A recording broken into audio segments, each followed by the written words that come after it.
জোর একটা তো গরম খবর আছে। তাই নাকি? গরম খবর আছে? তাড়াতাড়ি কও। সৌদিতে এমনিতেই কালকে থেকে বৃষ্টি চলতেছে, শরীরটাও ঠান্ডা, রুমটাও ঠান্ডা। গরম খবরটা কইলে শরীরটা যদি একটু গরম হয়। সৌদি আরবের খবর না তো, গরম খবরটা তো বাংলাদেশের গরম খবর।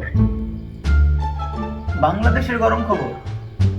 না, দেশের মানুষ গরমে অনেক কষ্ট আছে, দেশের গরমের কথা শোনা যাবে না। আর একটু শুনেন না, একটু শোনেন আগে, তারপরেও কইবা। জি আচ্ছা, কও শুনি। হিরো আলমে তো গরমের গান গাইছে।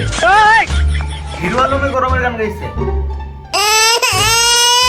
আরে ওই তো ভালোই না, দেশে এমনিতেই গরমে অবস্থা খারাপ, এর মধ্যে ওই গরমের গান গেয়ে গরমের তাপমাত্রা দিতে পারে।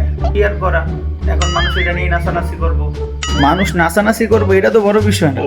বড় বিষয় হইলো যে দেশে সোরা সিদ্দিকের মতন লোকে চুরি কইরা প্রোগ্রামের সভাপতি হয়, পুলিশ পাহারা দেয়, সেই দেশে হিরো আলমের মতন লোকে গরম গান গাইবো না তো আমি আর আপনি গরমের গান গাবো?